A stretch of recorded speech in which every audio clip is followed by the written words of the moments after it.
હવે બીજા મંત્રના અર્થને જાણીએ. કુર્વને વેહ કર્માણી જીજી વિચ્છેદ સમાહ. આગલા મંત્રની ભાવનાને ઉમેરીને આ મંત્ર સમજવાનો છે. મોક્ષના અવરોધકને મોક્ષના સહકારી બનાવવા આ ઉપદેશ છે. કર્મને સમજનો સાથ મળે તો આ શક્ય બને. કર્મ તો કરવાના જ છે.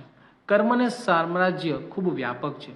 નહીં કશ્ચિત ક્ષમકપણી જાતો ત્રિષ્ટતર્યકમ કૃત. કોઈ પણ એક ક્ષણ પણ કર્મ કર્યા વગર રહી શકતું નથી. એમ સ્વયં શ્રી કૃષ્ણ ભગવાને સમજાવ્યું છે ગીતામાં. એક જ કર્મમાં જો ઈર્ષા વાસ્યમ ઇદમ સર્વમ ની સમજણું દૈવતે ઉમેરાય, ભાવ ઉમેરાય તો તેના તે જ ભક્તિરૂપ બનીને મુક્તિના ઉપાયો બની જાય. એમ અહીં જ જણાવ્યું છે.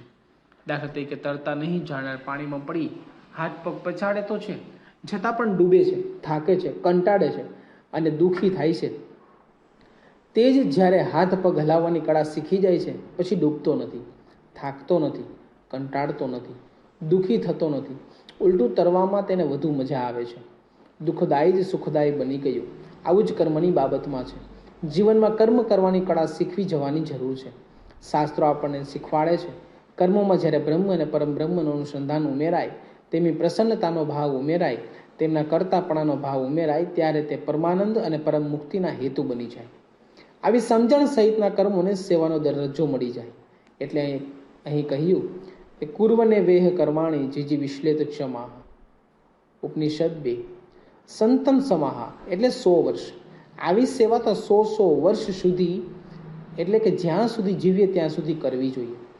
એમાં આળસ કે કંટાળો આવે જ ક્યાંથી? આમ સેવા એ આ મંત્રનું રહસ્ય છે. આપણા ગુરુઓના જીવનમાં એ પૂર્ણપણે ઘંટાયેલું છે.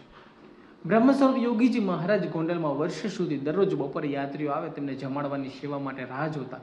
જાતે કોથળો પાથરી આપે, થાળી વાટકી લાવી જાતે પીરસી આપે, સામે બેસી સંભાળ રાખે. તેઓ ઘણીવાર કહેતા કે હરિભક્તોમાં રહી શાસ્ત્રીજી મહારાજ જમે છે, શ્રીજી મહારાજ જમે છે. પીરસવાની ક્રિયામાં ઈશાવાસ્યની ભાવના ભળી ગઈ. ફળશ્રુતિ ને કર્મ લિપ્યતે ન રહે. સમજણ સાથેના આવા કર્મ યોગની ફળશ્રુતિ એટલે ન કર્મ લિપ્યતી ન રહે. એને કોઈ કર્મના બંધન લાગતા જ નથી. કહેતા તે મુક્તિને પામી જાય છે. કર્મના બંધન લાગે તો જન્મ લેવો પડે. કર્મયોગીને હવે તે રહેતું નથી. પરંતુ જે વ્યક્તિ સમજણ સાથેના આવા કર્મયોગને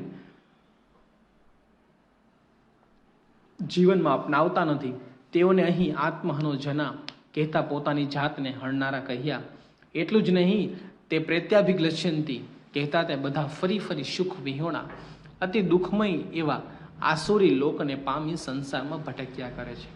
એમ ચોખ્ખું ચટ કહી દીધું. આ રીતે આ મંત્રો આપણને સાચા કર્મયોગની સાચી સેવાની સુંદર શિખામણ આપી રહ્યા છે.